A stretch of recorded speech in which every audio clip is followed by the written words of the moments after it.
Hello everyone and welcome to the Green Warpsmith Show. My name is Obsessive Converter and I will be your guide during the stream. On today's session, we're going to be covering the basic stuff on how to sculpt with Greenstuff. And by basic, I mean basic. If you have ever played with a sculpting before, this may not sound new to you, but I believe there's a ton of people that need an extra push before jumping into it. The first segment is going to be a bit slow, but I find it necessary for you to know all this stuff beforehand. Notifications will be disabled during the course of this session to avoid any distractions. But first, and given this is also the first episode of this series, I want to talk about a bit about the channel goals. I decided to make this channel to share the knowledge I have acquired during these past years. I consider myself somewhat good at what I do, and I think I'm close to be on a professional level. That being said, the Green Warpsmith Show is set to be a monthly show. First because now that I've recently become a father myself, time has kinda become a limited resource. And second, because I want you all to practice before going forward into a new technique. Don't just jump into the techniques you are interested in. That is like buying freaking Mortarion as your first mini to paint.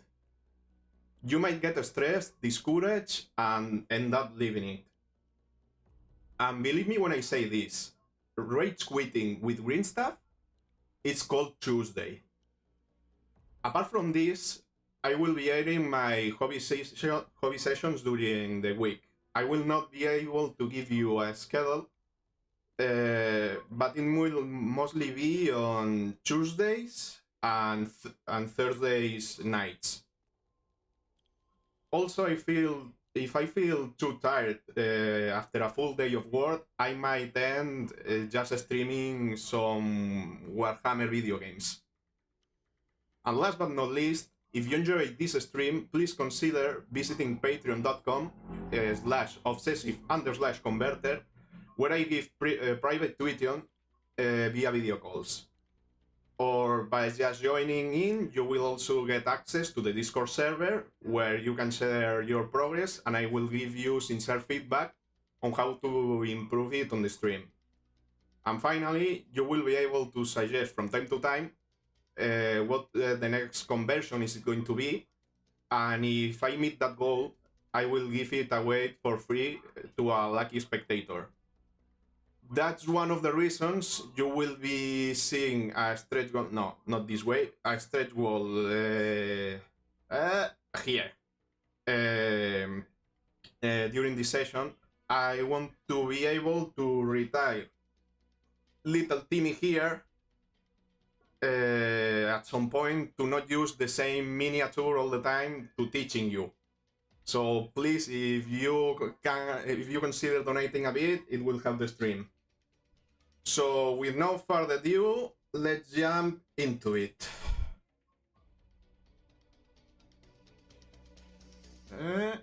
This is this.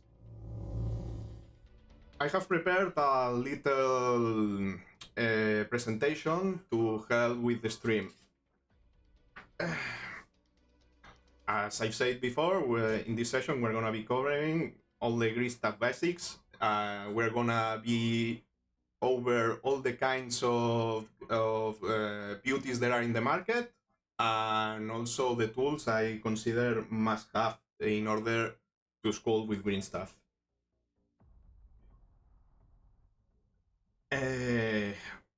I wanted to start this session by explaining a bit about myself. Who am I? How it all started? I believe I was 8 years old when I was going with my parents at a mall, and we went past a hobby store that mostly had car models and World War II tank models, and that, I believe that was my first introduction to Warhammer. I did begin with Bretonia, then after 2 years or so, I jumped to Lizardman. I have to warn you, as a kid, I was fucking stupid. It was.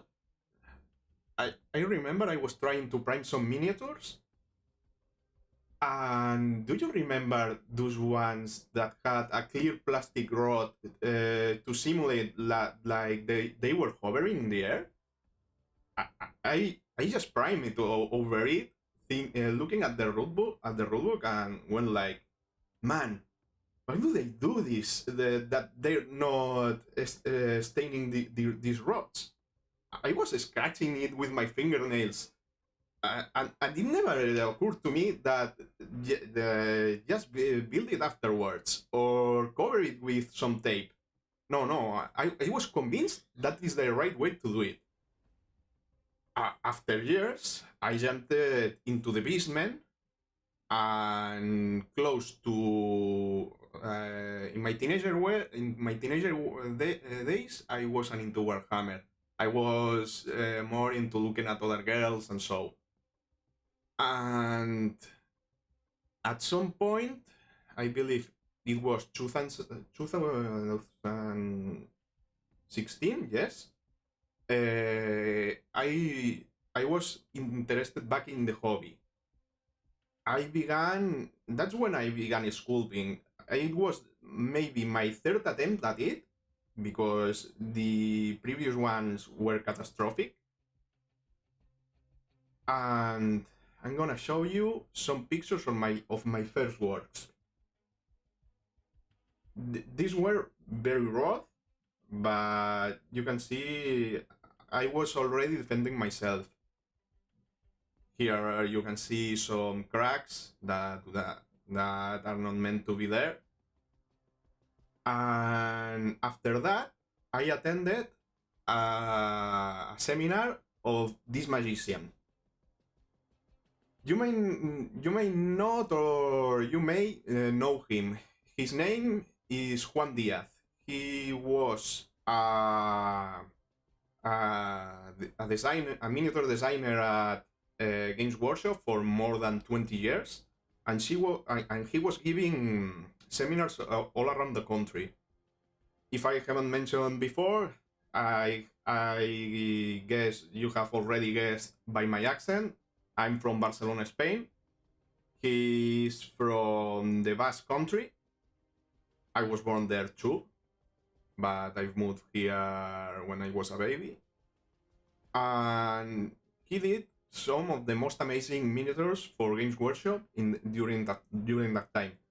There's people still killing each other to find these diamonds. These were some of the techniques I learned during that seminar, and I'm willing to translate his teachings into these sessions. Okay, I want to talk a bit about the learning curve. Remember, this is how it went for me, but it may not go the same with you. So, one of the first things I want you to learn in this session is to kill stickiness. By that, I mean to make sure the green stuff doesn't stick to your tools, because that is one of the most infuriating things in sculpting with green stuff.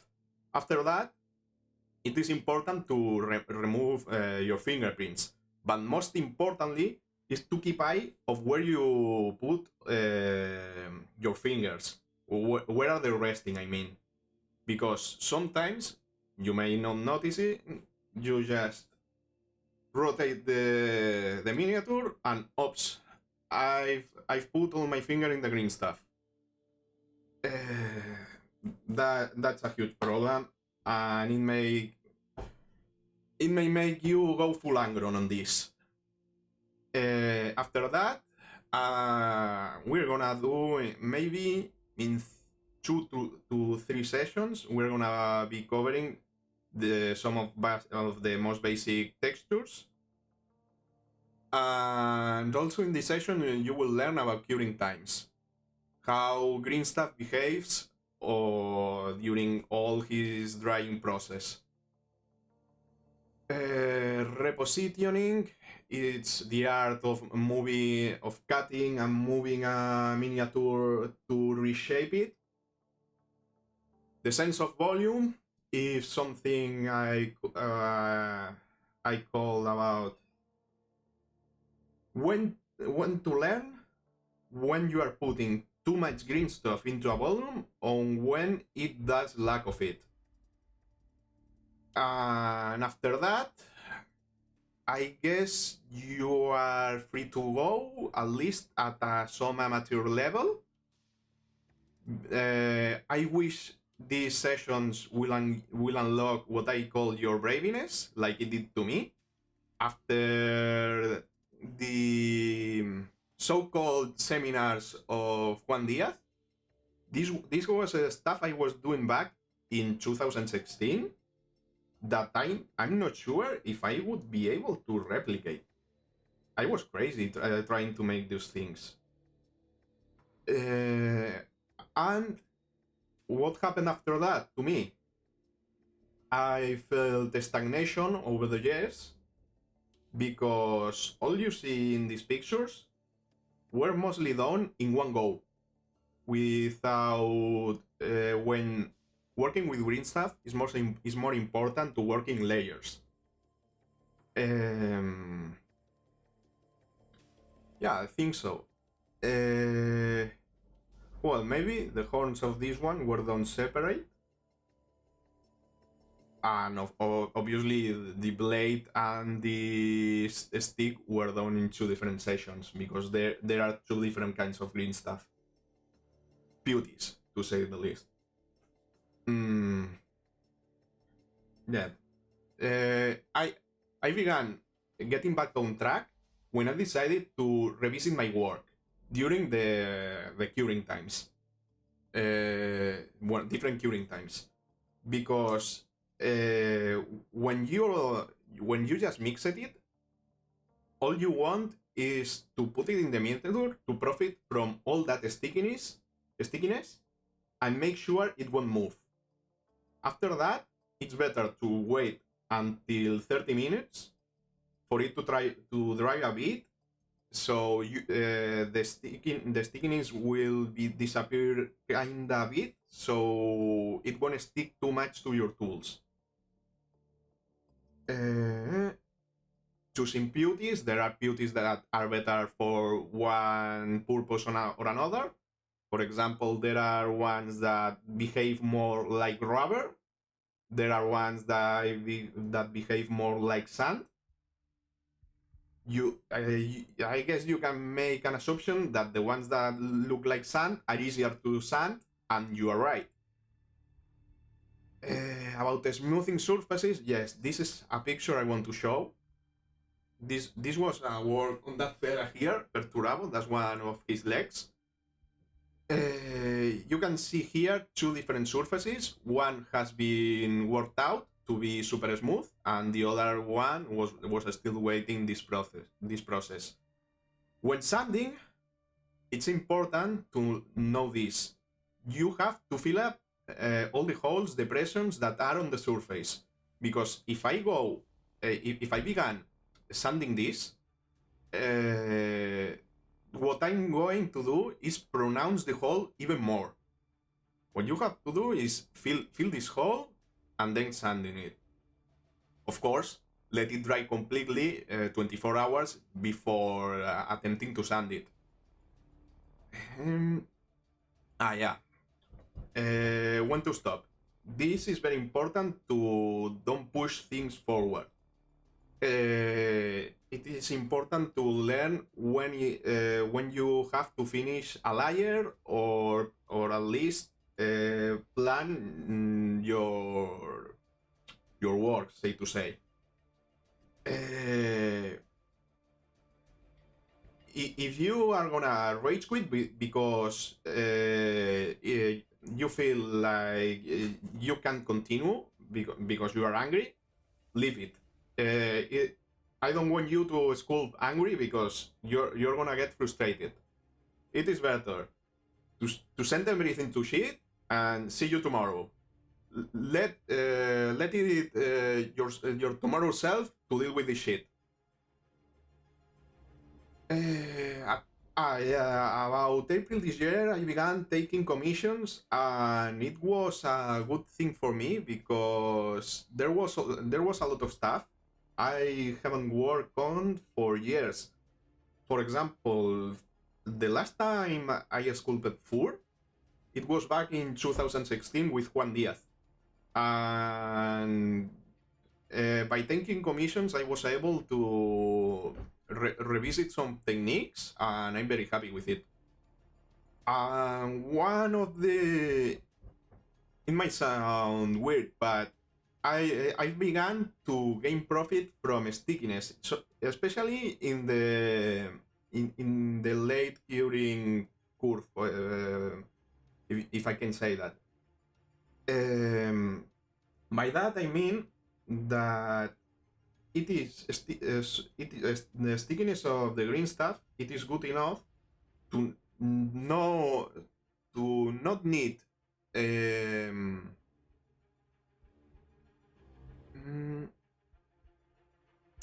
fuck, how do I say this? To don't stick in the tools, but good enough to stick it a bit so I can straighten it. And also I have by now I have the ability to identify mistakes in my work and other people's work. And the camera has become a good friend for finding these kinds of errors, because by the eye I have never. There are several putties in the market. The most famous one is Greenstuff, also known as Niadatit. It is a two-part epoxy putty.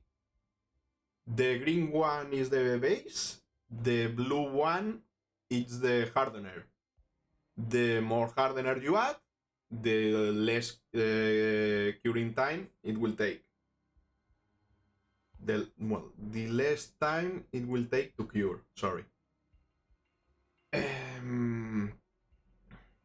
About green stuff, it is very sticky, it is a nightmare to work on.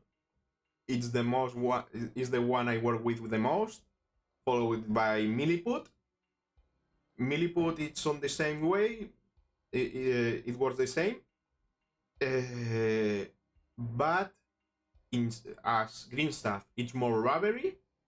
Milliput, it's kinda sandy, if I can say that. And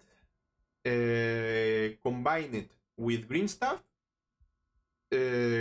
you end up with a putty that I like to work a lot in big surfaces because it is very easy to smooth, to blend, and to sand, of course. Procreate on the corner,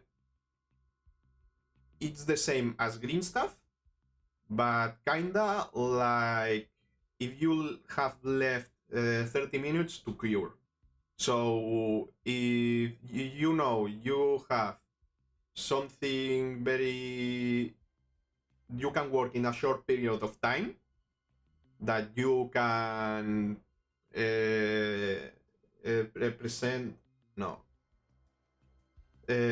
you can waste the first 30 minutes, go for it. It is a good beauty. And these two, Super Sculpey and Fimo, these need to be oven baked. These ones are primarily used for scratch builds. Don't attempt to use these in conversions, because you can send a plastic miniature into the oven, of course. And I've never worked with them, but I'm very curious. Maybe someday I will do a test. We're gonna see a bit of them, to see how they behave, the technical properties. And that's it about the putties. There's this Greenstuff. It is also sold in this format. Avoid this at all cost. Mainly because, what do you think it happens when you have a base and its own hardener all together? The center of it is gonna be too tough to work with. So you will have to cut it and throw it into the bin, and you will be losing material. I know they sell in this format, but the strips are separated. That's fair. You can use that too. Okay, this is a table put by Greenstuff World about all the curing times, what are soluble in, their curing times, working times. But with Greenstuff, I gotta say it is a bit higher than that, maybe 30 minutes more. And yeah, that's it. I wanted to show you this so you can save it, and I wanted it to be in this tutorial. And let's move forward. Now we're gonna go into this.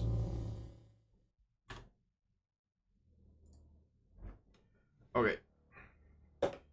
Here's the Ultramarine Captain. We're gonna do the giveaway at the end of this stream. And now we're gonna take a block of Greenstuff. This is good measure. You don't need more than this for one session, and unless you are gonna go crazy and try to do perturber right there. We're gonna mix it.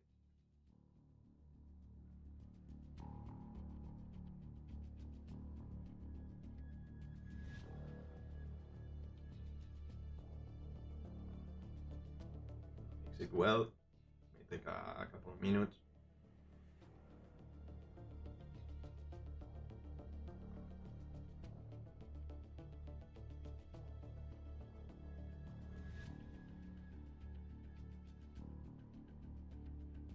One question, is the music too loud? Answer in chat, please.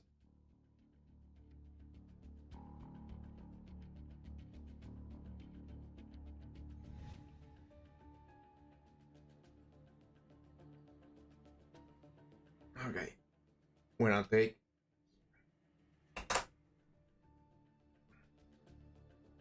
before the beginning of the stream. I got ready a few samples of Greenstuff so you can see how they behave to the tools. I'm gonna take my long time trusted tool. This is a custom tool. You're not gonna find this in the stores, but for the purpose of showing this, I'm gonna just use it. When I'll explain later the techniques, I wanna use regular market tools. But to show you, this one is fresh Greenstuff. We just mixed it. Sorry, I already lubricated it with water. If I were to work with it, you see, it is very... You can drag it, you can penetrate it. If I were to wanna do this, you see, it sticks to the tool. Very, very difficult to control. But if I were to use a bit of water, it won't stick. I'm gonna try to smooth it a bit. Maybe this is not the most tool for this. I'm gonna change it.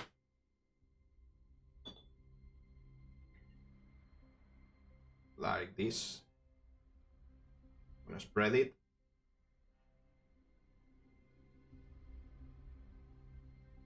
As you can see, anything can be easy erasable at this moment.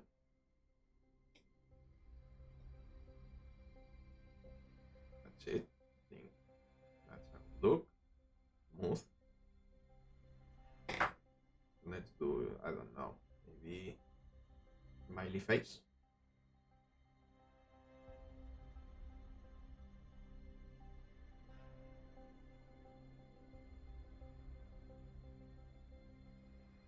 Something like this. And if I were to cut it, I can use this or a hobby knife. It would be better. When cutting green stuff, especially in early stages, don't drag your blade because you will see what will happen. You see this little deformation. Sorry, was over it, over the camera. You see this little deformation here. This was caused by dragging it. If I were to cut green stuff correctly, should be something like this. I go there, press it a bit like this, then I'm gonna peel it off like this. Okay, maybe too late, it's too early. Peel it like this.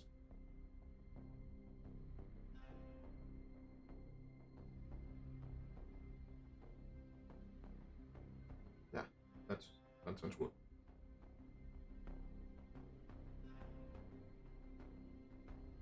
Okay, that's it. This is fresh green stuff. Now we're gonna move into half an hour.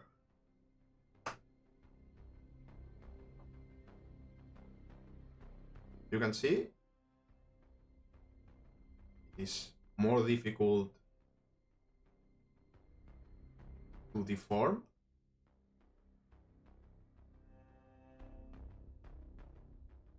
I'm gonna spread it with the tool. I think, let's try. I think I don't need even lubrication by this point. This is 30 minutes in. Let's try smooth the fresh lubrication for a little comparison. You can tell I'm leaving more marks with my tool than I'm smoothing it.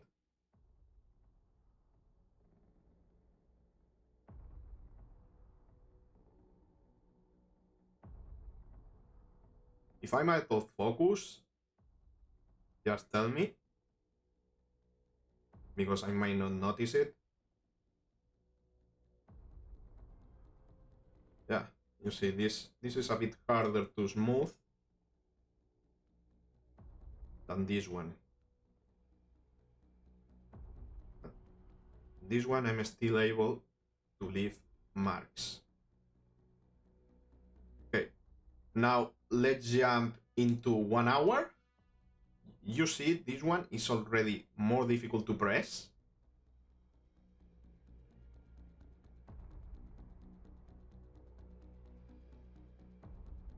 I'm gonna use a bit of water so it's easy to run over the surface.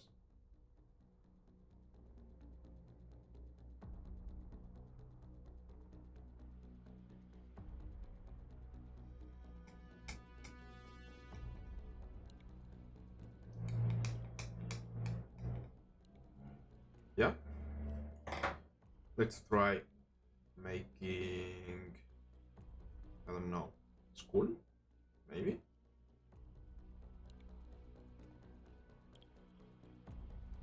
No, I'm just gonna try pressing it. It is very easy to penetrate. This one, you see here, when I press it, the green stuff tends to go inwards. At 1 hour, you see it won't leave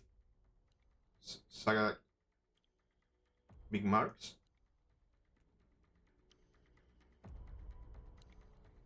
Let's try to cut it. Soak it this in a bit of water.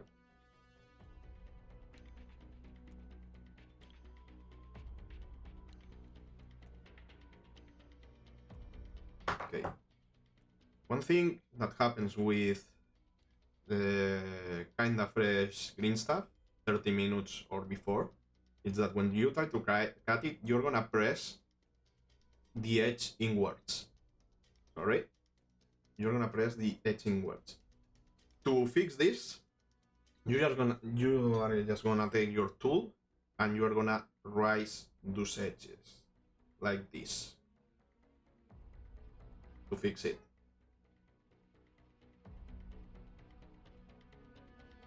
This is applied also for whenever you're gonna pressing, for example, something like this. You see I've pressed green stuff inwards, so I'm gonna rise it a bit.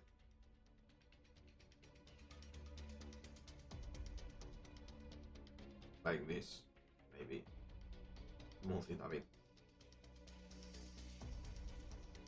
And now into 90 minutes. This is gonna hurt.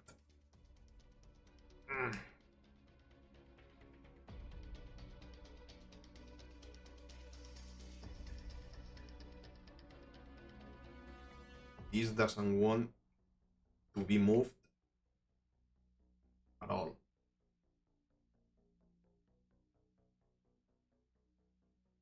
Alright, autofocus.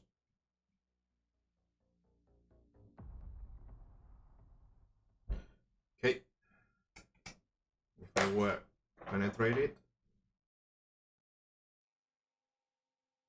I'm almost leaving any marks. Also smoothing in late stages, it is easier, but I won't try to penetrate the green stuff at this point and expect to get away with it. This is just for late smoothing. And I will advise you, if you want to smooth green stuff, start from here and go all over the 4 steps. Revisit your work, is what I was saying before.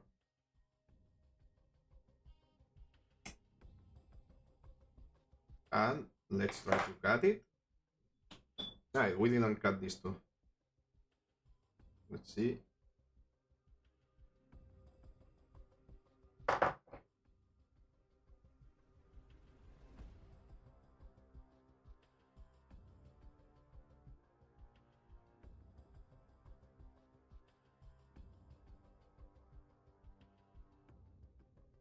I'm gonna remove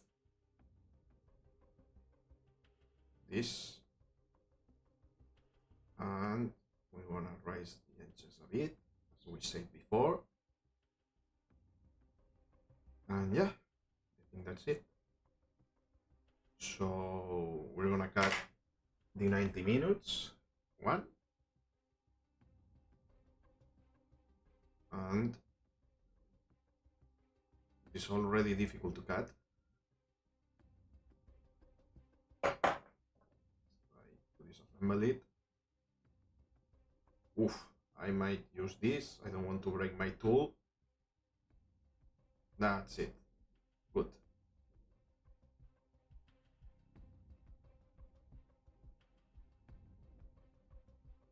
Great. So at this point, now we're gonna do is test the stickiness of it. For example, I'm gonna take this small blob of this. See how it already stuck to my finger, and we're gonna do this like this. See, it wants to stick there. Press it, and we're gonna try to pull it off. It won't. It's very difficult. If I were to try like this, no matter what I do. Ah, fuck. I got bamboozled. Now,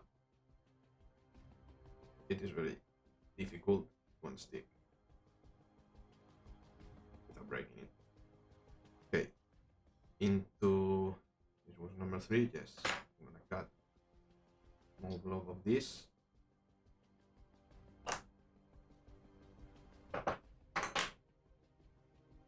And let's try again. It will stick fairly good, but it will be more easily removable.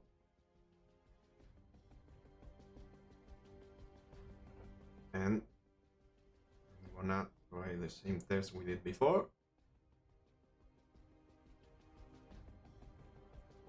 This. And kinda, it is more easily separate.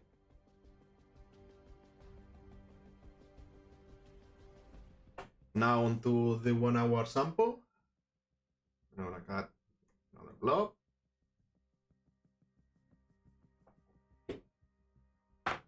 Okay. This one. Wait, I need to dry it out a bit.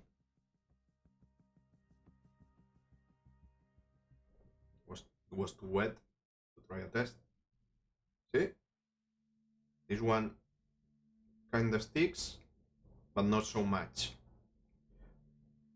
All this it rather be stay on my fingers than stick to the surface.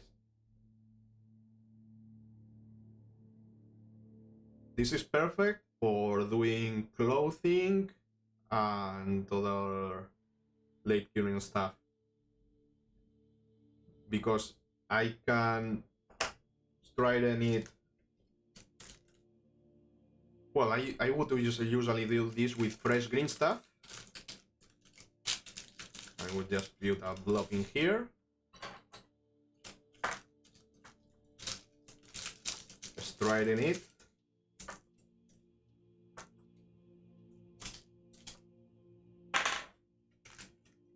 and after maybe 80 minutes in, or 90, no, earlier, an hour, I would peel this off.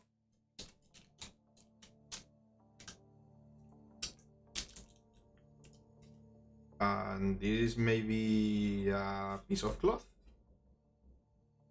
as you can see.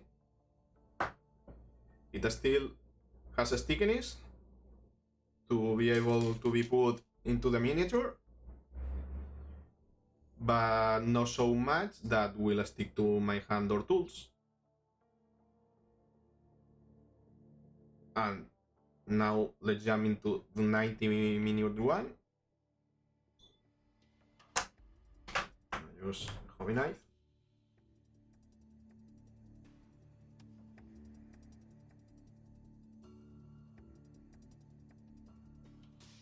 You see how difficult it is to unstick green stuff that was there from the beginning? I don't think I can do the pull test on this, but you see, it won't stick again.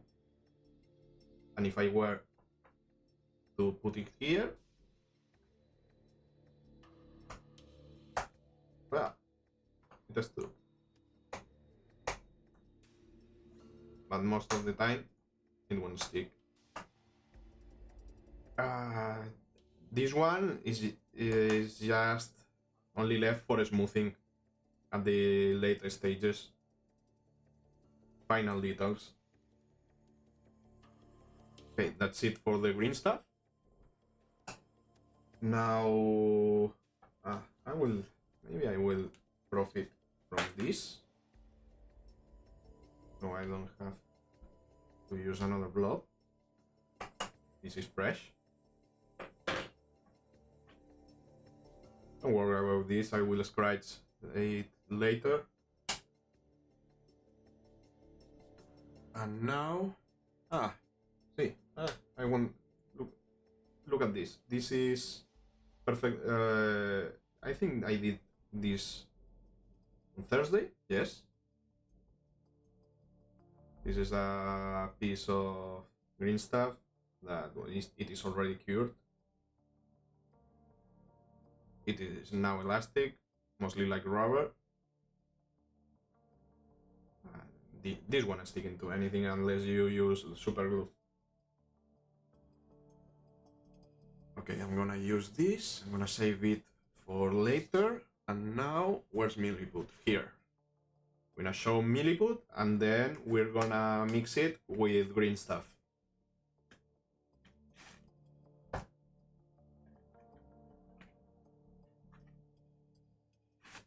Now I'm feeling a bit better. At the beginning of the stream, I was very nervous.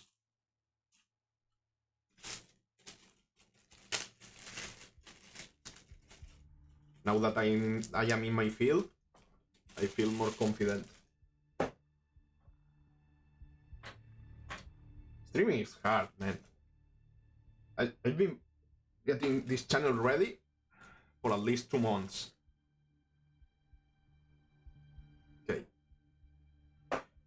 The thing about milliput is that it is very reactive to water. It dissolves in water.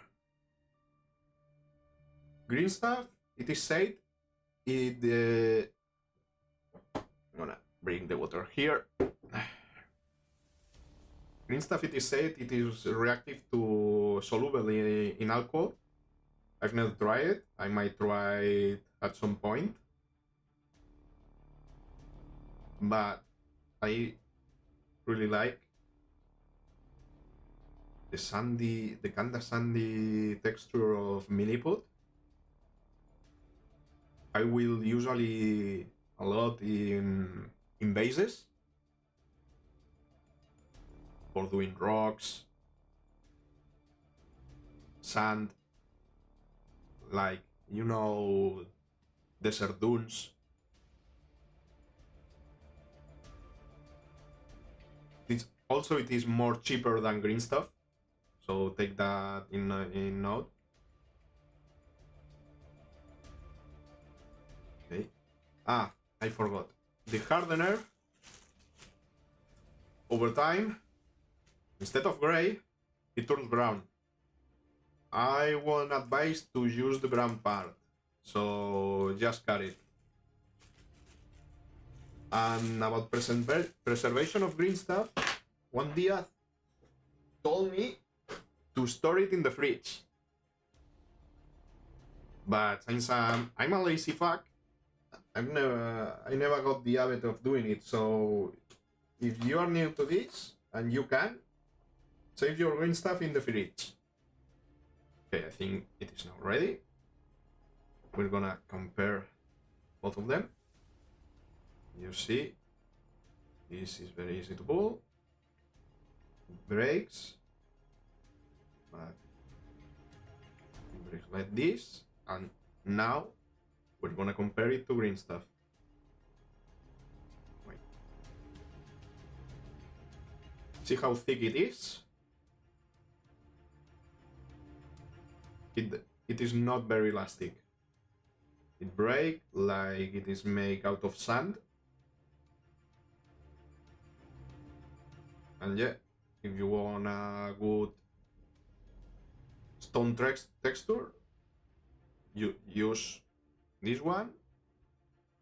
When I go over the tools, I will explain how to do a good stone texture.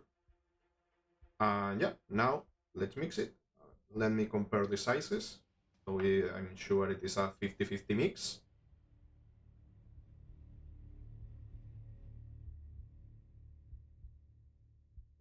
Kinda.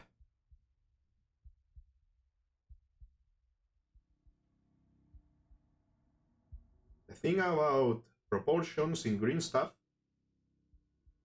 most of the time, if you're a newbie, I will recommend you to just stick to the 50-50 mix.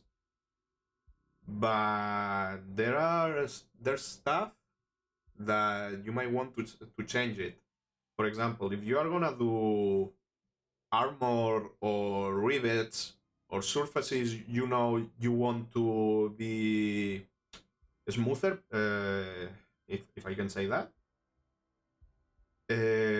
Just add more of the blue part, the hardener, in like, say, a 60-40 or a 70-30. But don't go any further because you'll mess up with the reaction. And you might end with a green stuff. See how with water it is easy to mix. You see, it is leaving stuff on my fingers. Fuck, I don't know if I have paper here to clean my hands. Maybe here. So.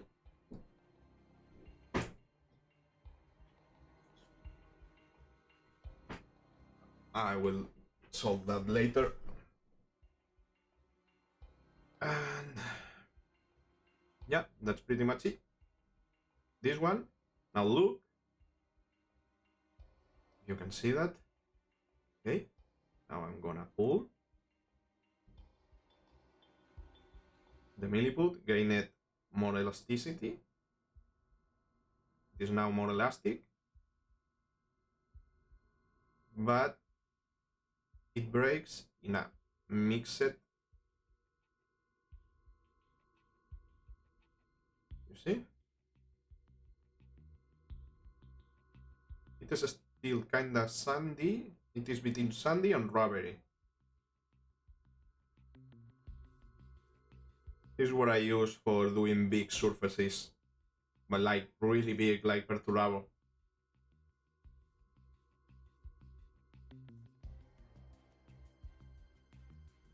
Yeah, that's it. This will become rock hard later. Now let's see Procreate. Yeah, what I was saying before, what I was talking before. Now I'm gonna mix it.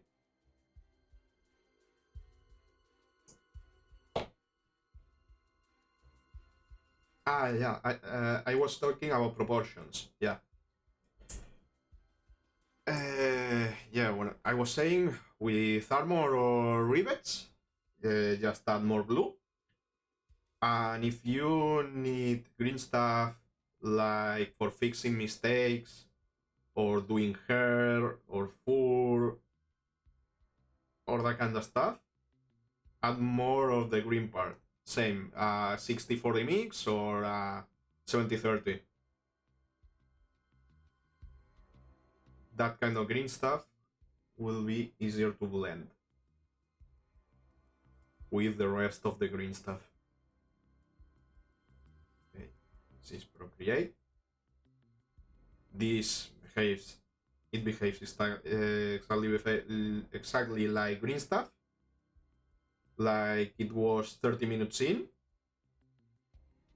It is also very elastic. Kinda behaves like the milliput and green stuff mix. No. Let me see how it breaks on the camera now that I can do well. It is zoomed in. Not so much. This mix is more sandy than this, I'd say. It's easier to sand with this wet sanding. Okay, that was Procreate. I'm not gonna store this side of there. And now I'm gonna jump into brown stuff.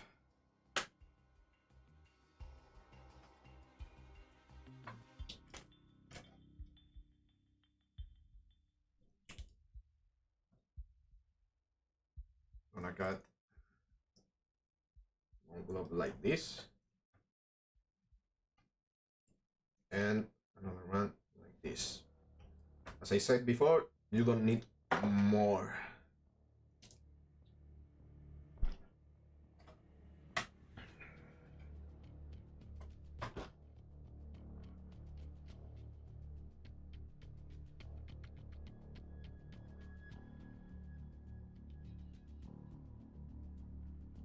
I don't know which one is the hardener in this.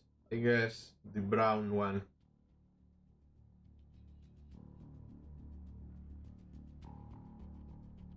This is said to be good for swords, axes, weapon blades, I'd say, armor, sharp tips, that kind of stuff.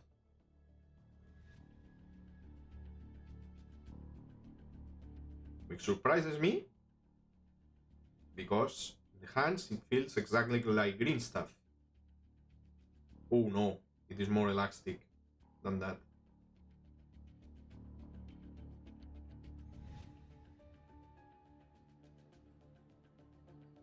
Right?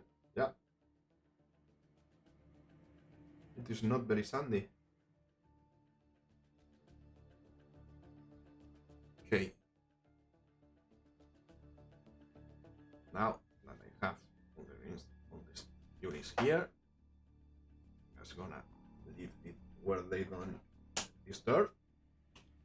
Now we are gonna open the oven baked ones. Let's start with Fimo. It already sounds really hard.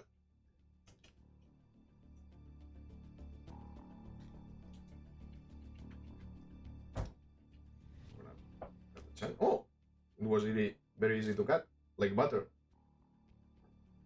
But yeah, this is crazy hard.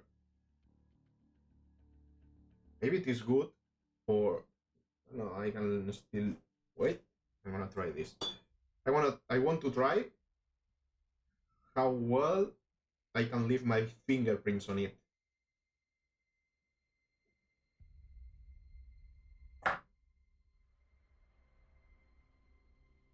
Well, I can still see them.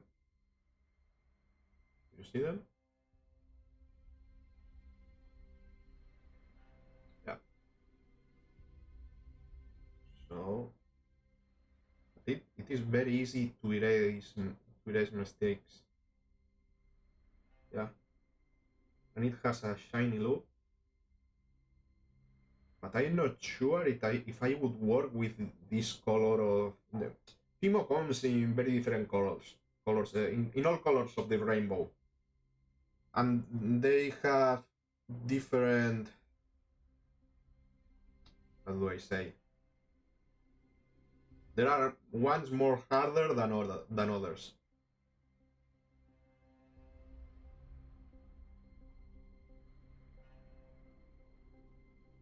Yep. But I'm not sure if I can see much detail into this. It's white. At least in the camera you don't see shit. I'm not sure. I would need to test it further. And now into Super Sculpting. This is the medium, I think.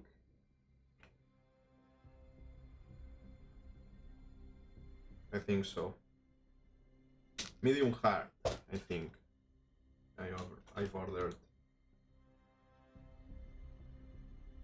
This happens the same with Fimo. It comes in all the colors of the rainbow.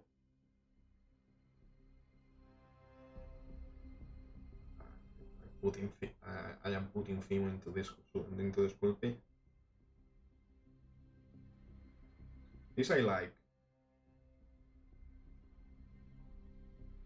If I were to use a purity for scratch builds, it must probably be this. And let's do the fingerprint test.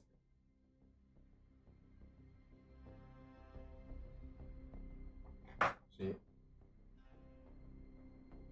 It's not leaving too much fingerprints in there. Very easy to remove. And the thing is, with oven baked purees, that you have an unlimited time period to work. Yeah, almost no. I'm very impressed by Super Sculpey. I've never tried it before. And most definitely I would buy more. So now I have some bricks of all the green stuff we've seen until now. And we're gonna test how they behave to cutting and to wet sanding. Okay, where do you see me? Here. Okay, I'm gonna cut this. Why this is important? Because when you are sculpting weapons or so, you need for the purity to dry out. This was kinda easy to penetrate. Now I might want to blend it, to bind it. See? It's still elastic. Feels like tough rubber. I don't think I would be able to break it like this. It is still elastic. Now onto milliput.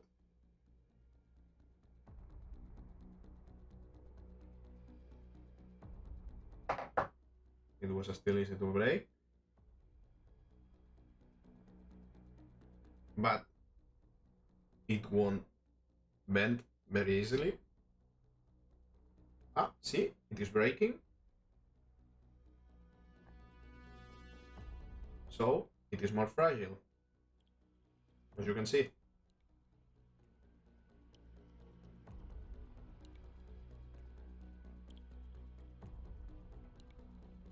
Now onto the mix of green stuff with milliput.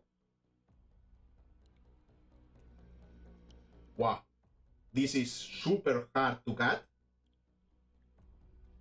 Damn! Ah! Okay. Don't ask me to break this. I'm not Hulk. Wow. Hey. Not a crack. Oh. See, I believe this is perfect for blades. This is Procreate. I expect to feel exactly like Greenstuff. A bit taller. And see how it bends. It still bends like rubber, but it is more difficult. Okay. And last but not least, brown stuff. Like that. It is hard. It is very hard. Ah.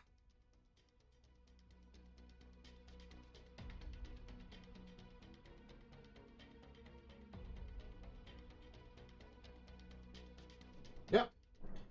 It is exactly.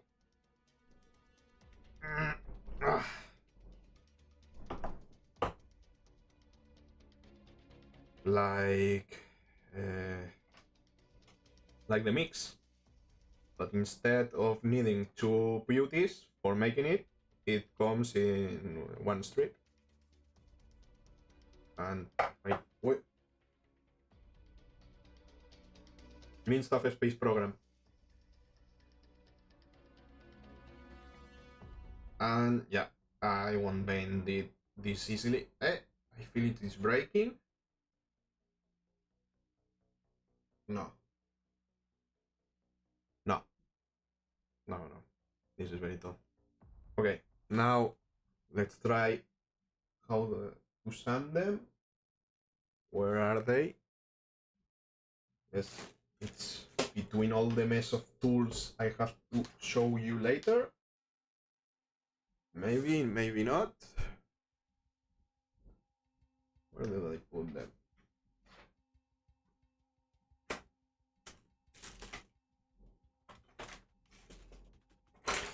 Under the keyboard?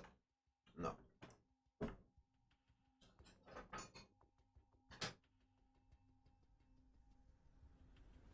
Fuck, where are they? Ah, here. I found them. These are... I don't know how do you say this in English. Where? Here. Here. You see them? Let's try with Greenstuff. I don't have good experience with this because look what happens with Greenstuff when you try to sand them.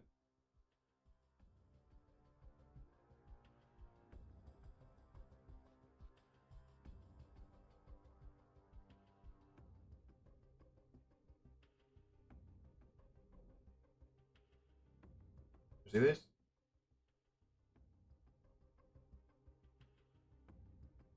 It won't make for a good smooth surface. Now I will try to smooth with wet sandpaper. This is 400 millimeters, I believe. Yes, yes, yes. And now we'll try to smooth it, see how it works.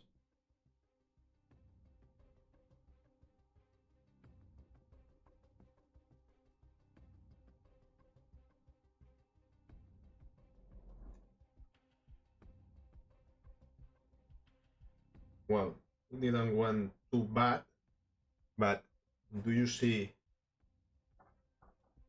those deep scratches right there? This is why I don't like to sand pure green stuff.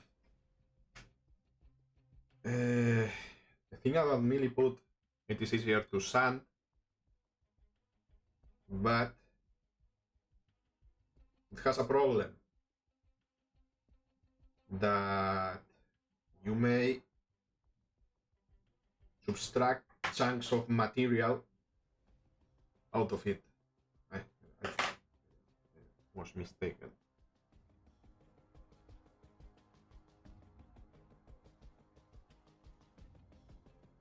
Where to sand it? Smooth with wet sandpaper. It's better, but do you see? This one here popped out of nowhere. What is this?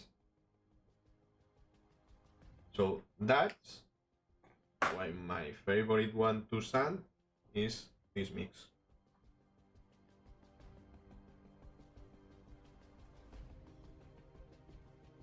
Right, alright. I'm using the tool, sanding tool, I'm gonna call it, because I forgot the word for it.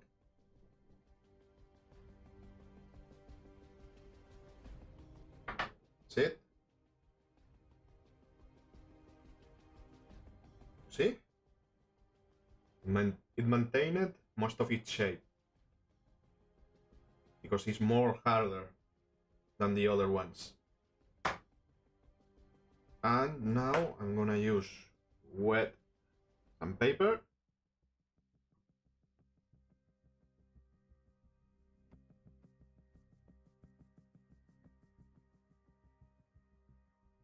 Smooth it like this. And it is now smooth as the skin of a baby. You see that? I'm gonna bring more light in here. Fuck, I now feel ashamed for not for forgetting about the light.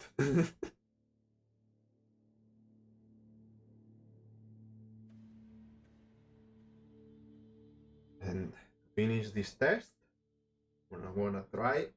No, I forgot. Let's do for Procreate first to follow an order.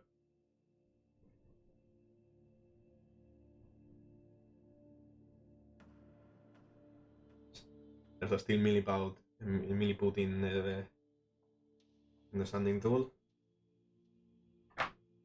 Gonna soak it a bit in water to clean it.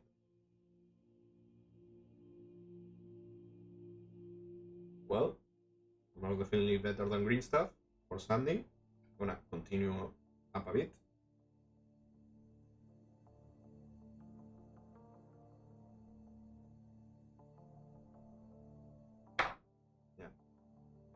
Yeah.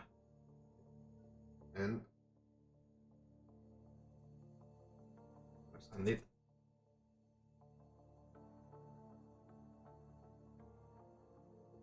With wet sandpaper.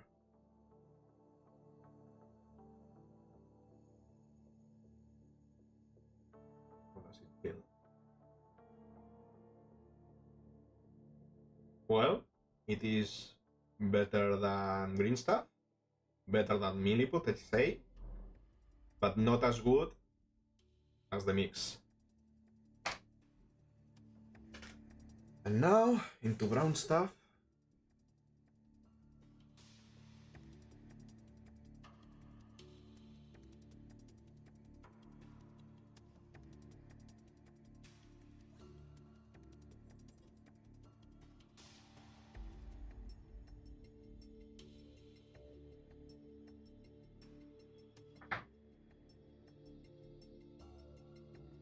Well, wait.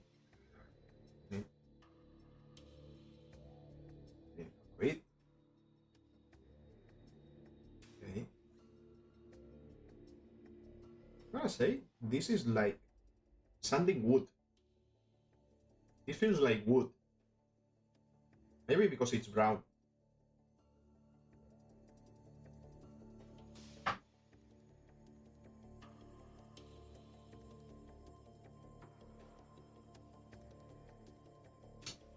But the fact that I don't like it is very dark.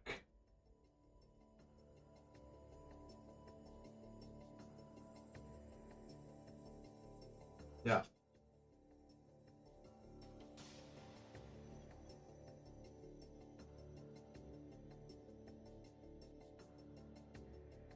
About color, for me, the better ones to see what you are doing are, where is it? Procreate? Here you are. It is Procreate and maybe the mix, because the darker ones, they make shadows that don't let you see too much, and the brighter ones are just too bright and you don't see any detail. These ones are in the correct spectrum. Okay, and that's it for the beauties. Let me clean up this mess a bit so I can make room for the next chapter. This is going to the bin.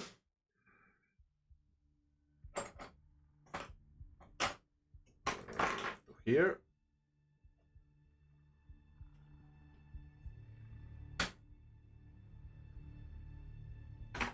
This is here. This goes here. Wet sandpaper. There's a bit of water in here.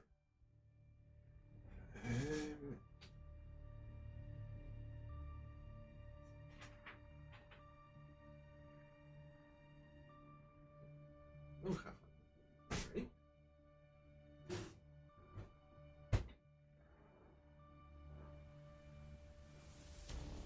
I don't think so. Okay, so now into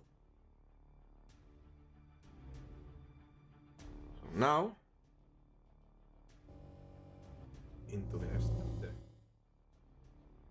Now we're gonna talk about the tools The ones I find must have tools and tools that are less used.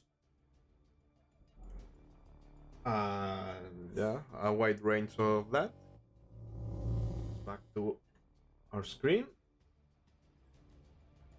Now I'm gonna show you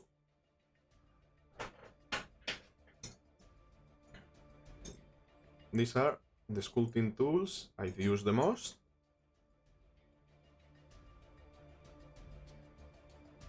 Well, this one I don't use it at all since I have this, but this is the one you will be using most of the time and I will use to teach you. And this one I use it for smoothing big surfaces. This side I don't use it too much since I have this one, because this is better, because if you can see it has a bit of a blend on the tip and it's better for dragging it all over the surfaces.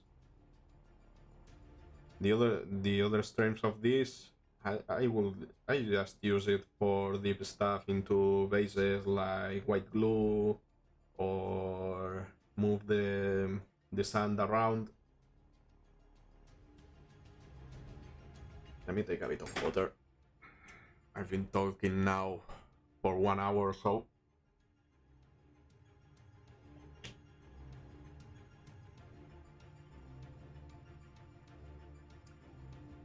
Yeah, I made Dodge Van Dyke.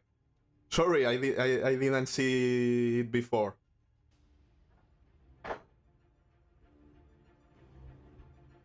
I'm not used to look at the chat. And what else now? I was showing this. Yeah, this tip is good for putting stuff in place. Like you have the blob on Greenstuff, you want to put it in a corner. This is good to make pressure. Yeah. These are what are they called? Wax carving tools.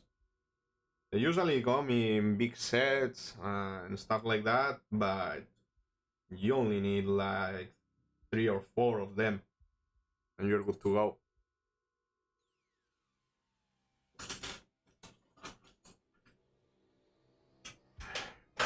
It's just identifying what tools are good for you. Okay, guys, let me store this out there so it doesn't disturb. Now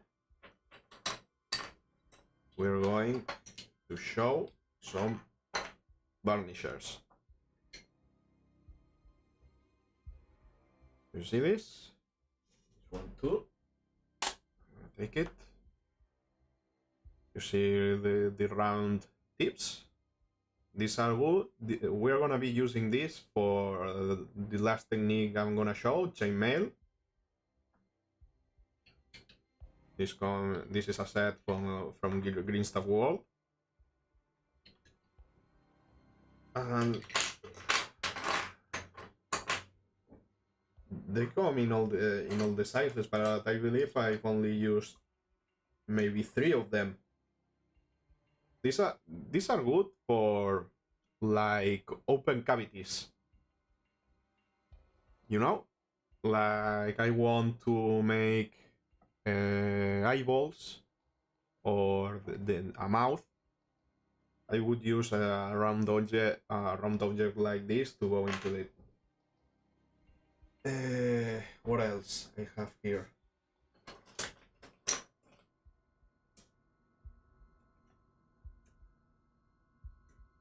Rubber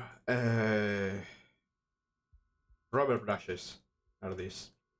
This one are soft. These are hard.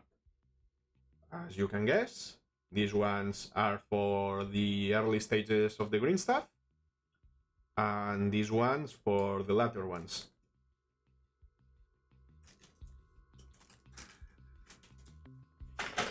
This has been shown. Yeah. Hobby knives. I have two of them. Thing about hobby knives instead of a regular cutter is that they hold the blade more tightly so it doesn't move.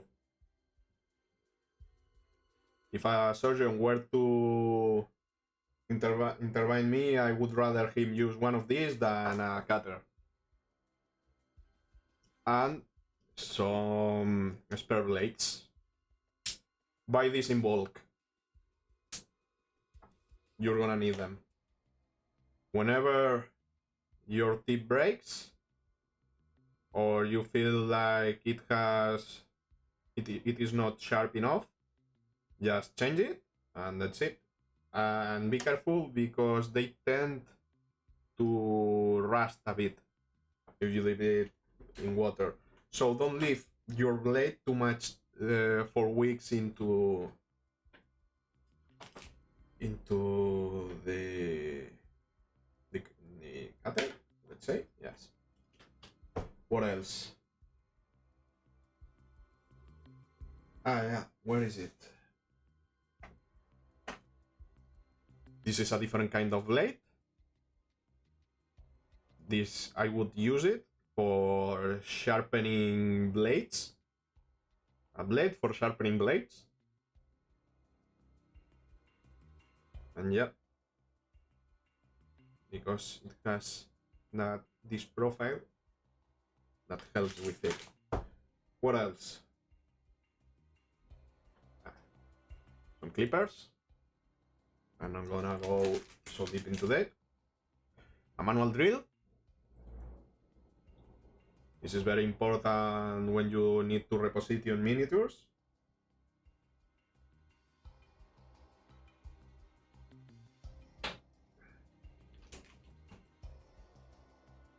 And some hooks.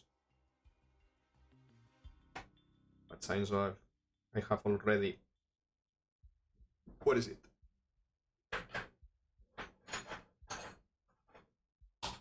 Here. As I have already my small finger. These feel a bit redundant and they are very thick. I can catch it like that. Yeah, you can see that. I don't tremble that much. You can see that.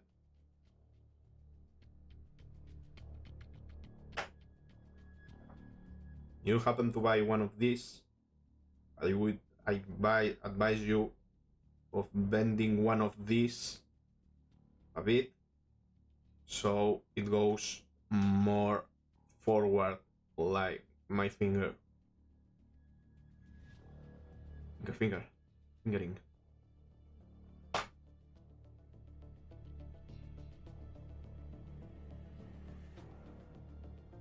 What else?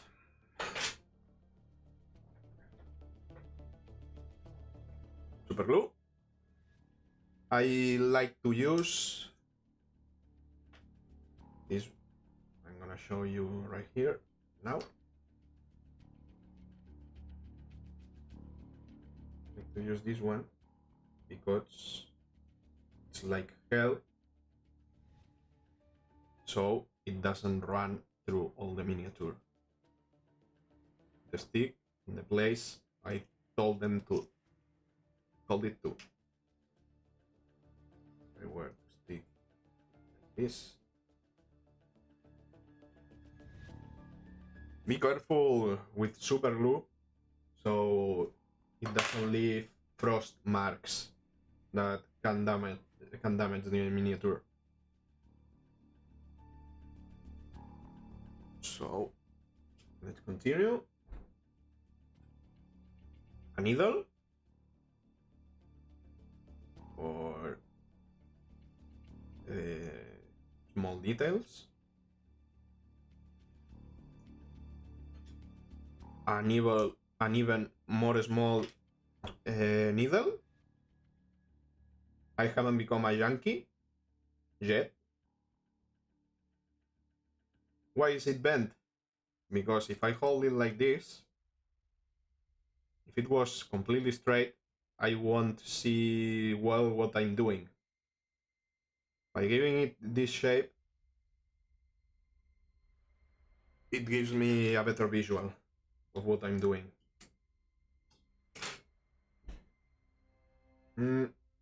Several kinds of wire. Where the... Before that, I thought it was here. Ah, yeah. Plastic glue. I like the needle format for the same reason about the hell, that I can place it where I want with precision.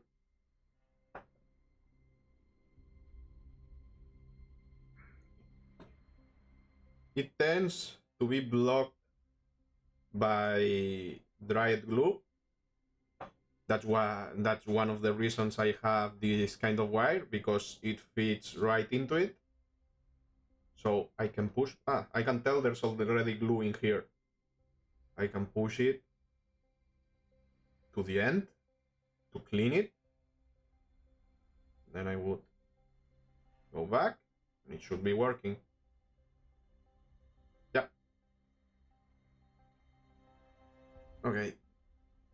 These kind of wires, these ones are the ones I use for making skeletons, or giving... This is the one I would use for doing 3D chains. But instead of that, if you want something better, you can buy a real chain. And one secret technique I use for making them stiff is I would go with white glue, regular white glue. I would just place a little bit on my fingertips.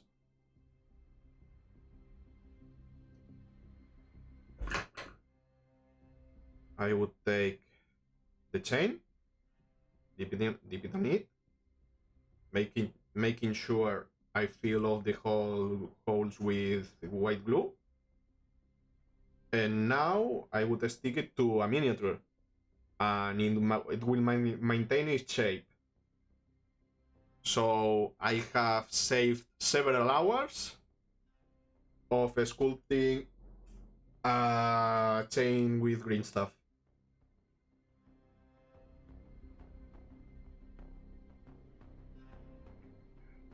This is the one I would use to...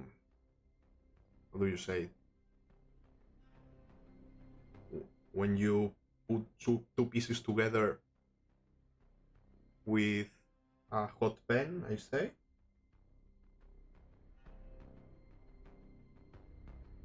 Yeah, I think so. I forgot about the word. And as you can see, I would also use this cable or this wire for doing stuff I want to be elastic, so I can manipulate better. Soldering, thank you, Adrian. And this one is the one I would use for skeletons, that it is very hard, it will maintain shape, it will move.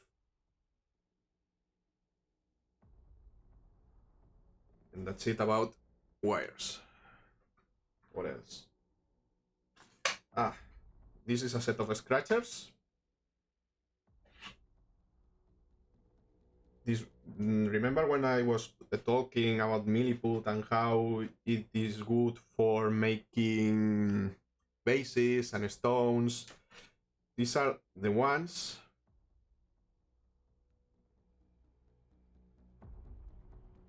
that will give texture to it.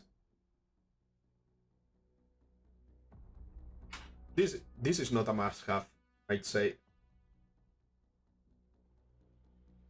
because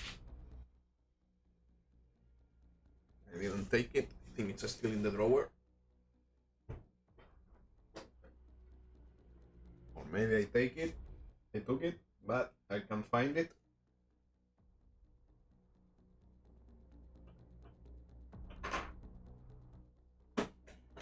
Well, you can just use an old toothbrush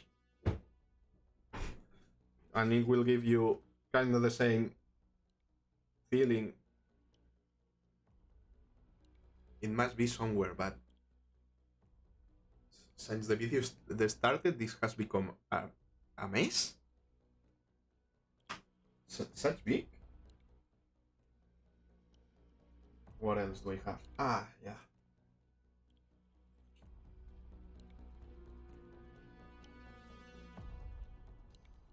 These are bearing balls, and these are glass balls. The glass balls are very cheap, but the issue they have is they come in all the sizes available. There's not a single glass ball that it is the same than the other one. I would use this to do eyeballs. Most of it. I think I have glass balls for a lifetime. And these ones are bearing balls. They're made out of steel. They are very expensive, but at least it is. I got the certification that they're all the same size, 1 millimeter. You can find it in all sizes. I would use this to make stats or other stuff.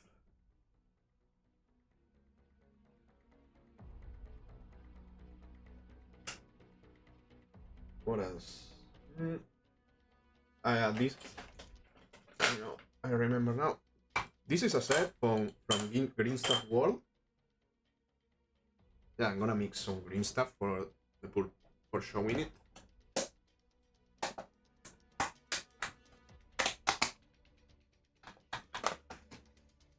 Wait a second.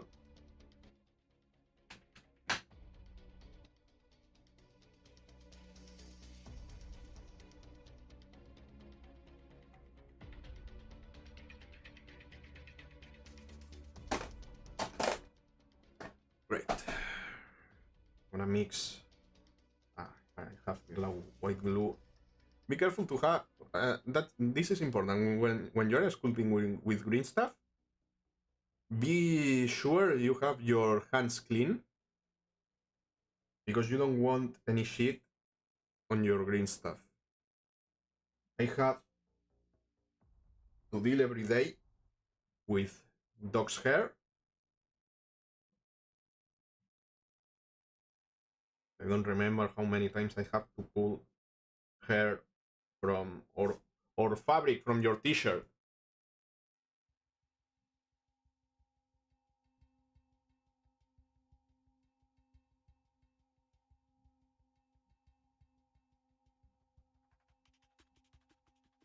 I now remember the word. It wasn't soldering.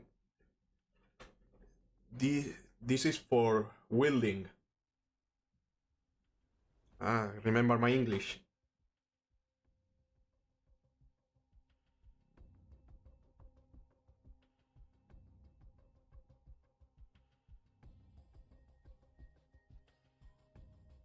Okay, that's it.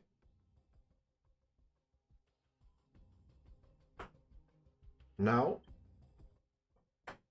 this is for doing tubes and other stuff. I need to find the one that match. I believe it is this.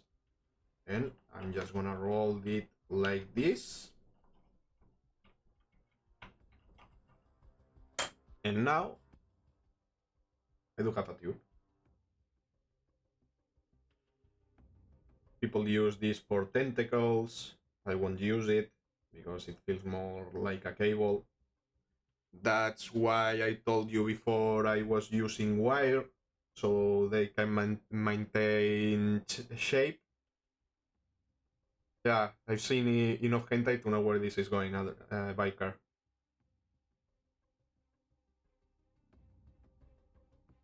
And that's it. Very handy. It saves a lot of time. And what else I have around here? Ah, yeah. It's not not everything is about green stuff. There are other materials that they are more useful, like plastic art, depending on the situation. I would use this for example, Perturabo's hammer is fully made of green stuff. And let me show you. They come in a kit that in different sizes, that one fit inside another, and I can cut it the way I want it. I'm gonna show you right now, real quick. And I could cut rings. I'm gonna here. A ring like this, for example. And you just work with it. And also, in the same format, we have plastic art sheets. These are 1 millimeter.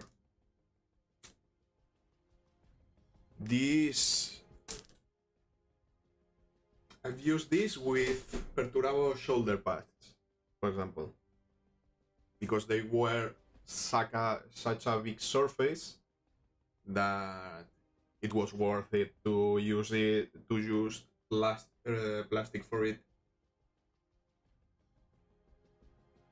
And what else? I gotta tidy up this later. What do I have around here? Ah, a set of clippers, so I can pull green stuff and shape it too, or pull hairs that are stuck in the green stuff.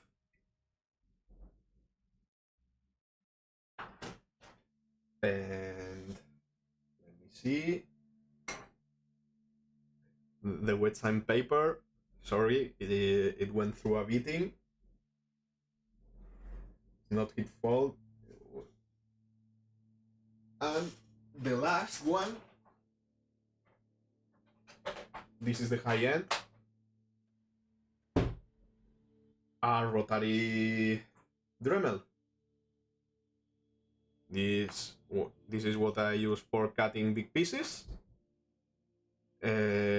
I prefer this rotary tool to a hobby saw, mostly because I can correct if the blade is going, it isn't entering well the miniature.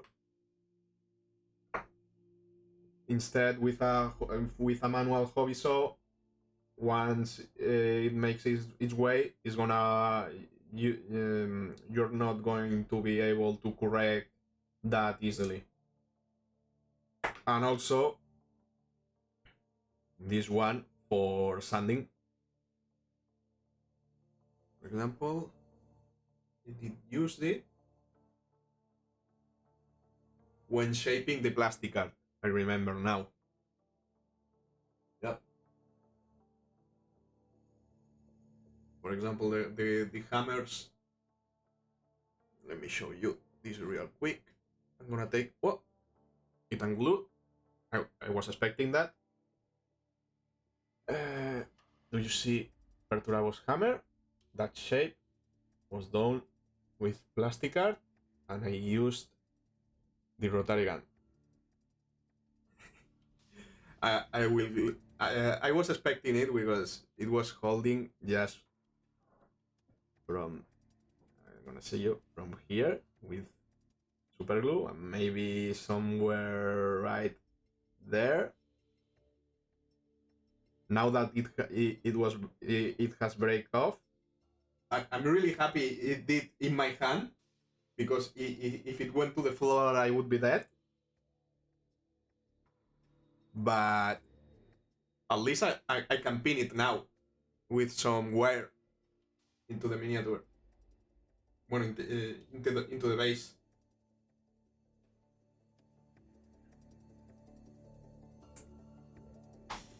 What else? I think that's it for the tools. So now let's just jump to some techniques. We're gonna mix some green stuff. Where is it now? I keep losing shit.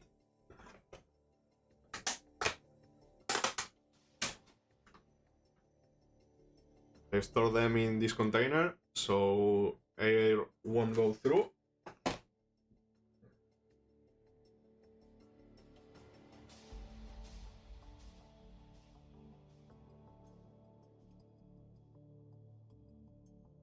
Yeah, that's right. It. You can see in today's schedule, we're gonna do elephant skin. This is a very easy technique. Yeah. Probably no, this is a bit bigger. Like this.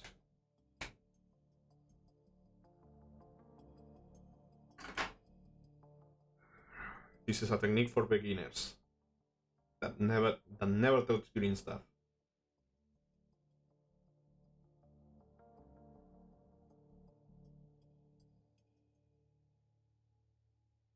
Mixing.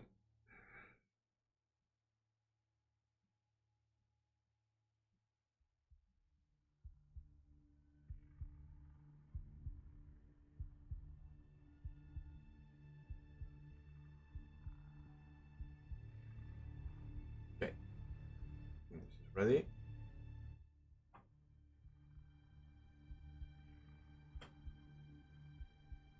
We're gonna, where is it? Here.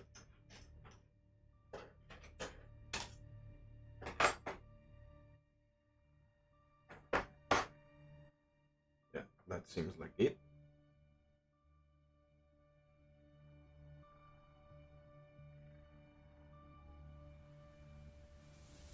We're gonna try to do a square shape. Remember to use always water with fresh green stuff so it doesn't stick to your tool.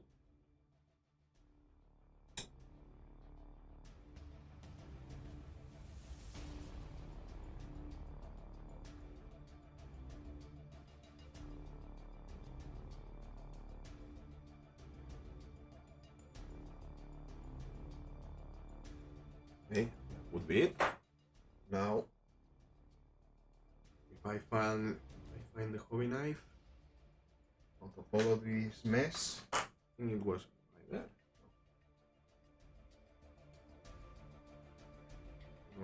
When I didn't open, here it is. We're gonna do the square shape.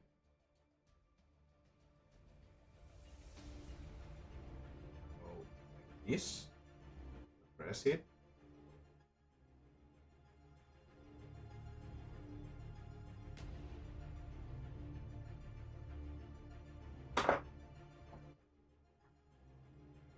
I'm gonna use the one you can buy on the market to do this.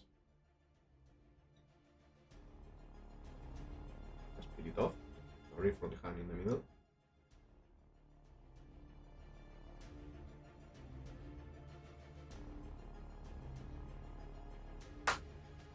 That's it.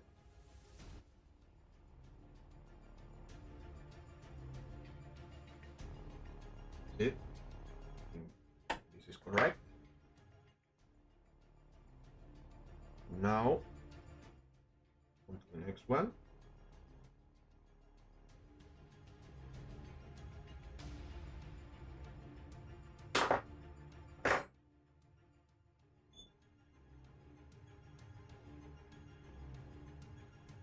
This is important for you to do. So you learn how to cut green stuff. Like this.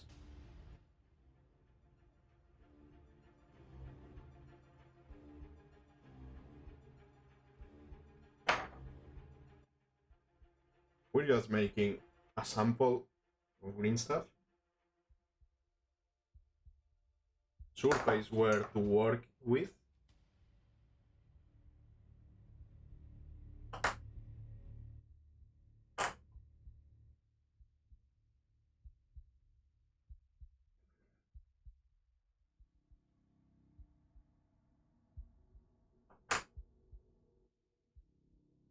I did put on a face cam, but I think it behaves more like a forehead camera. Because all you can see is my forehead.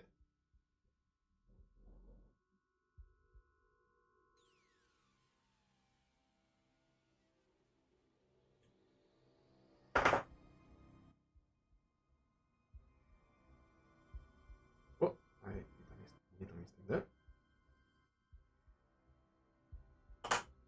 Okay, that's it. I think this is good. Remember, when working with fresh green stuff, raise your edges.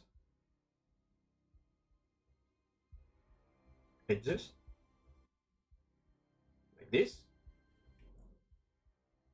So you can recover the green stuff you just pressed. Okay, we have a square now. I'm switching to this one, so I can move it a bit.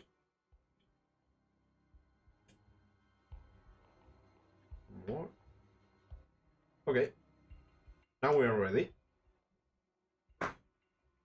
What I want you to do is you're gonna do some straight lines all across the green stuff, like this. Notice we're working with a lot of water. Normally you won't need that, but since you are a beginner, I want you to get used to not stick your tools into the green stuff. Let's say something like this. I'm gonna do something like this.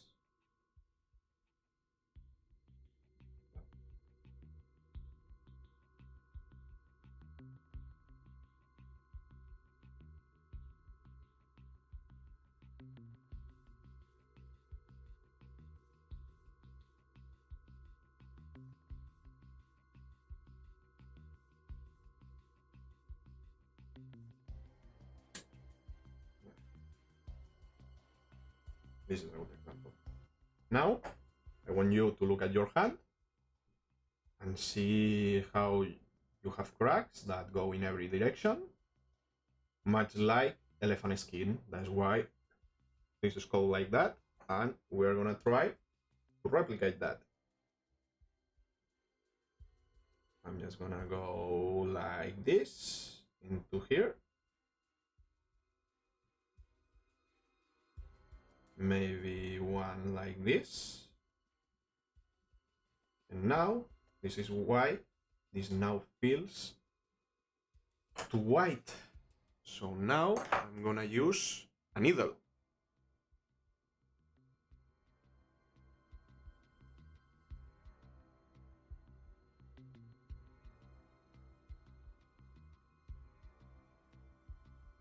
And just go down like this.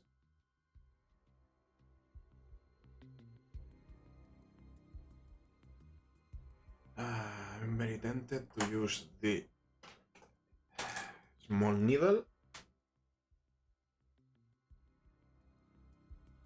So we have cracks that have different shapes.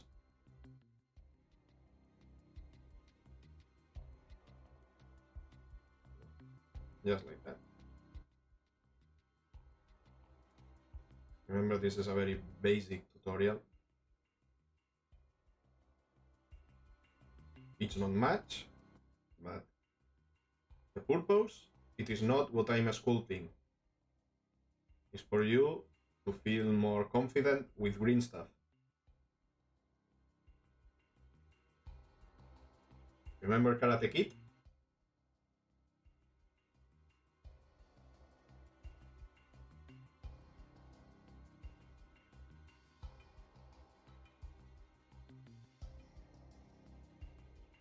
Someone like this.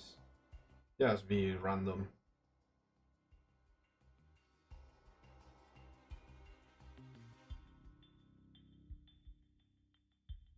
Like this.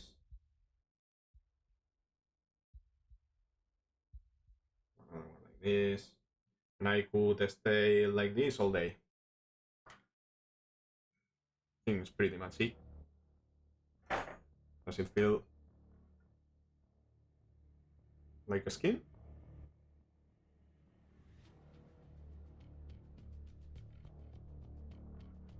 Maybe. I don't know, you tell me. Now we're gonna, and I think that's it. Yeah, that's elephant skin. Now we're gonna do some chainmail. I think I need more green stuff than this. Yeah, here.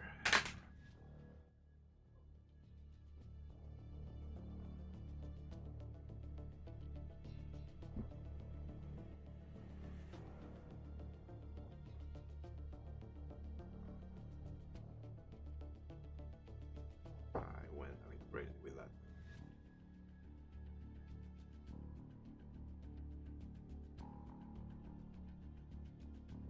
Yeah, that's it. That sounds about good. Now, let's mix it.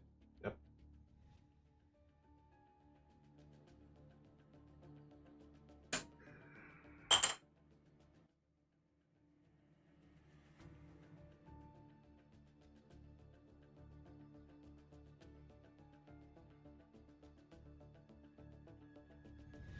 We're gonna do two things with green stuff. No, with chainmail. We're gonna do. I wanna explain first the basic technique, and then we're gonna try to apply it to a miniature.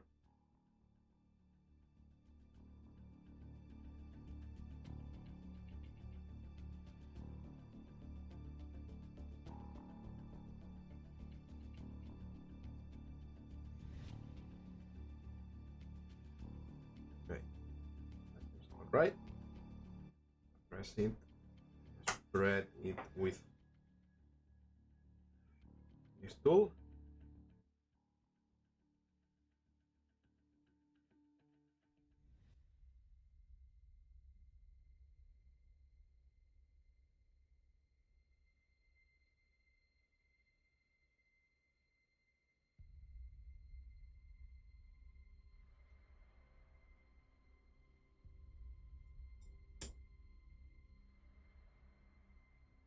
Okay, that seems about right.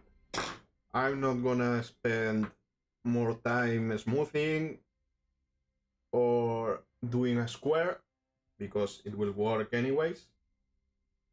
I would usually recommend waiting 30 minutes for this, but since we're running out of time, we're gonna do it. We're gonna do it like this. Okay, so the first step is we're gonna do a small hole in there, and then we're gonna do another hole the side of it. You see, and the secret about this is dragging the second hole to the first one, like this. And same with the third one. We're gonna drag it like this. The fourth one. Until we have a full line.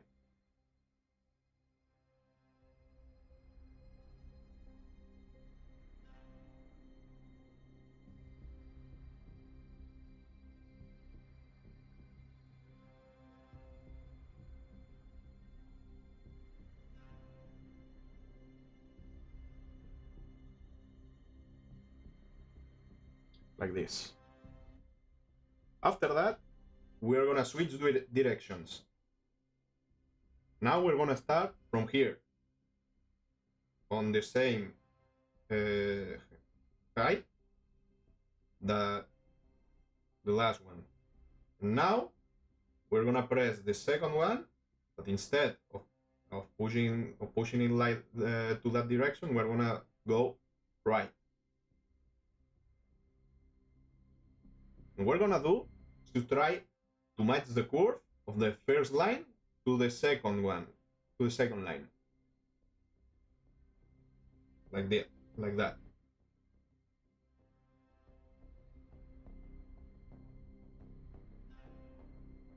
Just like that. Here I see now a little mistake. You see this is starting to go wider. I need to correct that. This.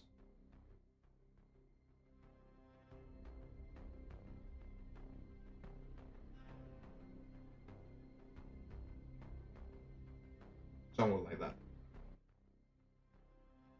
Let's do 2 more rows.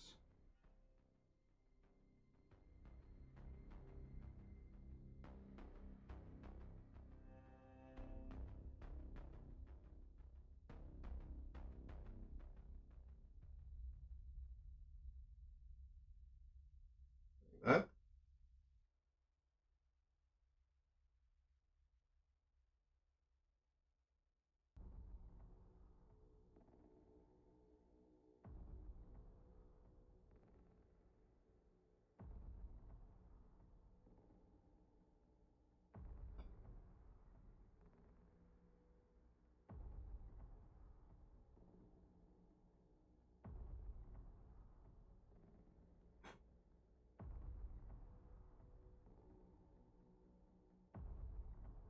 That's pretty much it.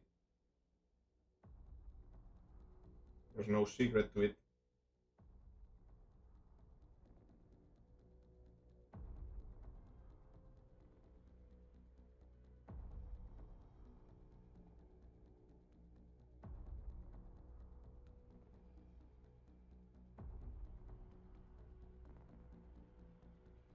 Looking good. So now we're gonna try it on a miniature. I'm gonna take a blob of this green stuff I didn't use because I don't believe I need more than that. Ooh. I went through the plastic. Okay, that's it. I think this is enough.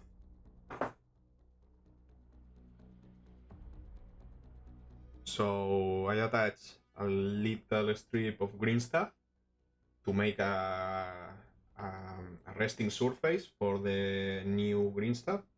I'm gonna need the clippers because here.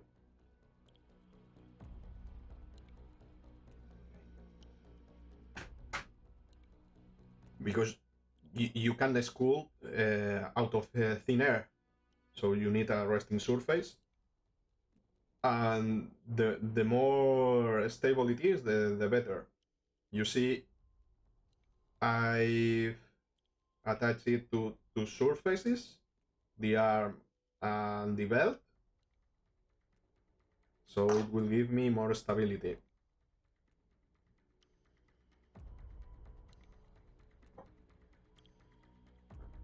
This is too much. Yeah. Now I'm gonna press it.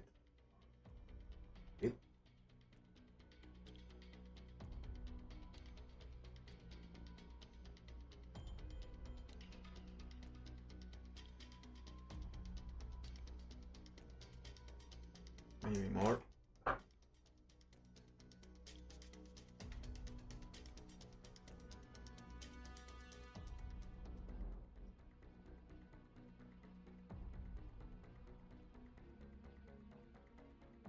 It's too sticky, as I said. I would wait at least 30 minutes for this. Now he's getting me angry. For fuck's sake. Motherfucker.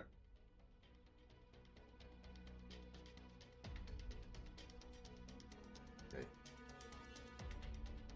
Ah, fuck. Oh no. Well, it's not that. You can glue it afterwards. If this ever happens to you.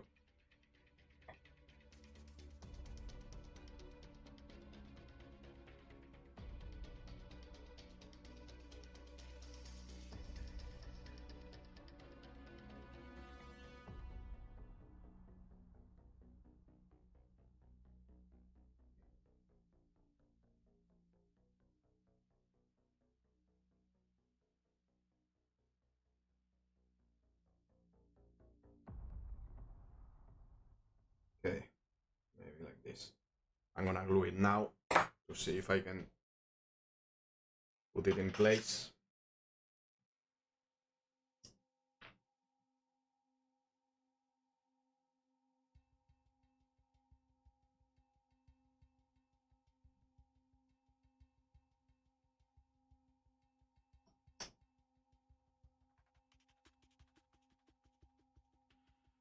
In this one like this.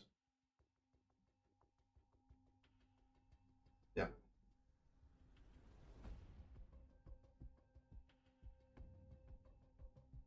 Don't fucking move.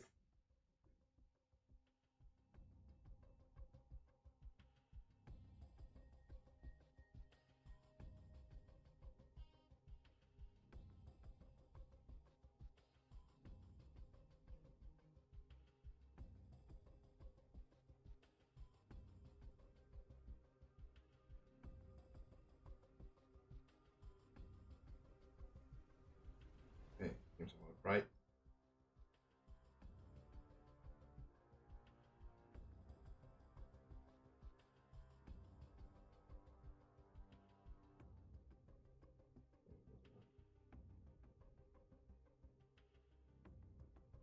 Okay.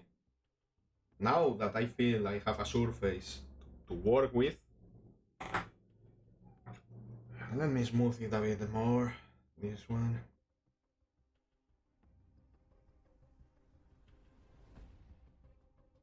As I said, and I insist on that, wait at least 30 minutes before doing chainmail.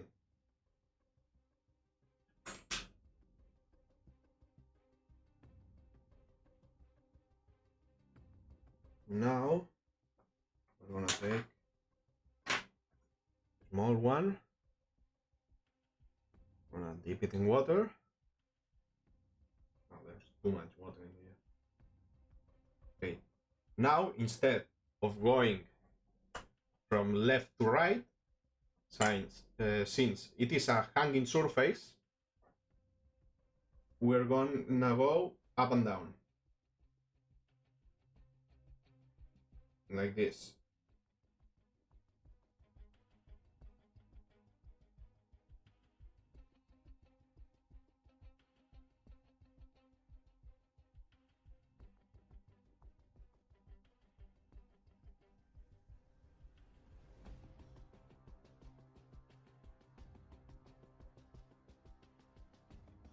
And now, we did before, from down to up.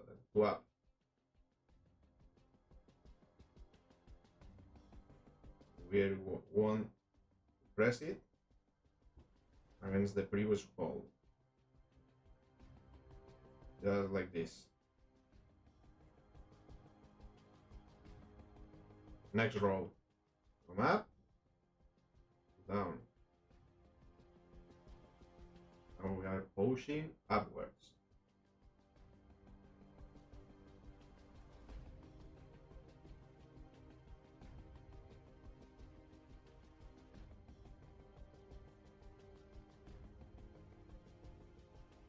Just like that.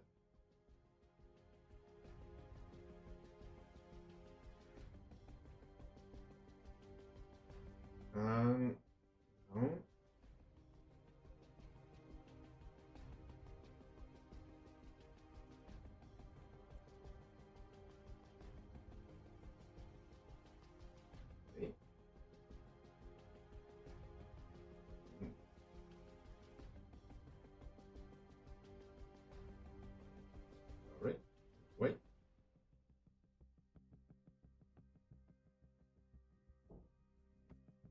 How are you seeing that?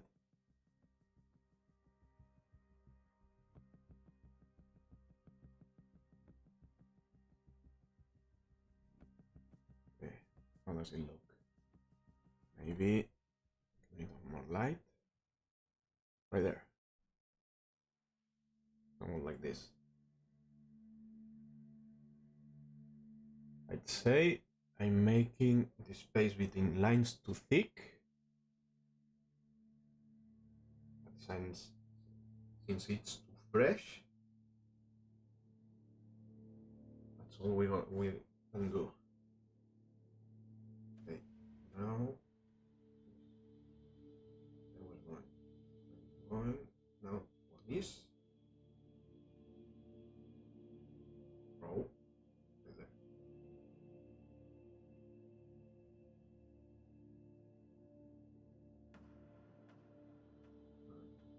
Here.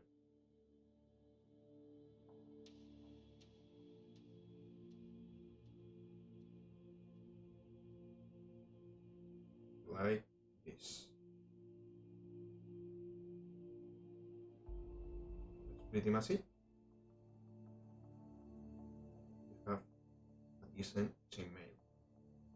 I'm gonna do this last row. Hi. When did you join it? 2 minutes. Now,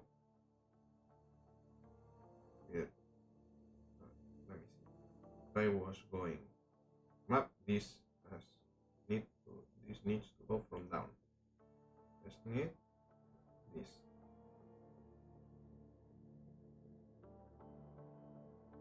Yep. That's pretty much it. A little bit of chainmail. What a lot of people, professionals especially, do is they will hide the edges with rivets. Do you remember old high elf models? That was a common thing to do. Also, when this dries out, what you can do is try to cut it. Let me see if I can do it. If this allows me. So it has an irregular cut down here, for example.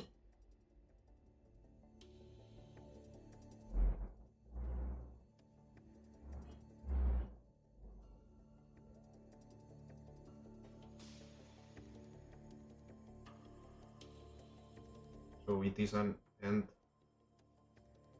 everything the same.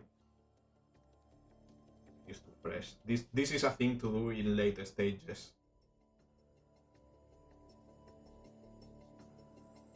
So it is more irregular. And yep, that's pretty much it. So if you have any questions, it is now the moment. We've been here for how long now? 2 hours and 5 minutes.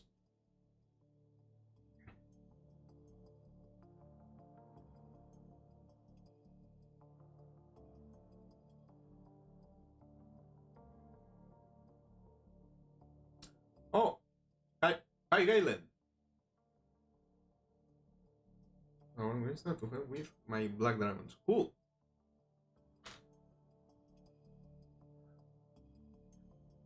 How long do you wait until painting that? Until it completely dries out. I would wait before painting it until tomorrow. That's it. In 2 hours, it will be the dry enough to let me continue work, or if I want to add the rivets. And if not, I will wait until tomorrow. I mean, you have 2 hours working time, but it takes like 24 hours before it dries completely out. I'm in both platforms. I'm both in YouTube and Twitch. Yeah. I recommend Twitch because it has less latency. For example, I did a test with a friend, and if you type a message in Twitch, it only takes like 6 seconds, whereas in YouTube it takes like 18. It was a bit crazy. And no matter what I tried, it stays the same. But I believe it is something I will sort out in the future. So, any more questions? I will upload. I forgot. I will upload the recording of this session to my YouTube channel if you missed in anything of that. Into Twitch. Yeah, sure. I will give you the Twitch link in no time.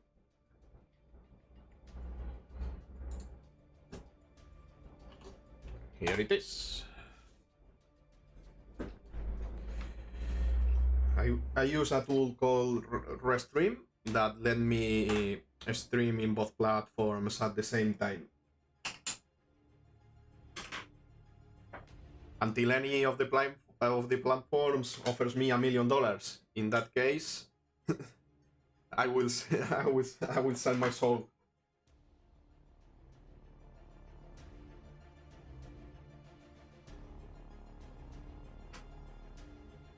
But that will take crazy amount of time.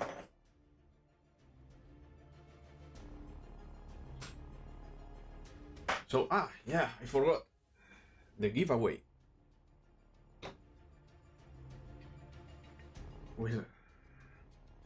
I almost forgot it. Let's switch to desktop. I've already this prepared. Let's pick a winner. Junk Idea Page. Congratulations. You've won this fella. I will contact you soon.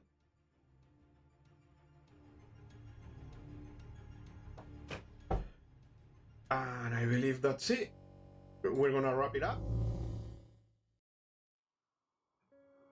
First stream, very happy with the results. Very bit nervous at the beginning. Now I feel more confident about it. And yeah, see you guys on the next stream. Bye bye.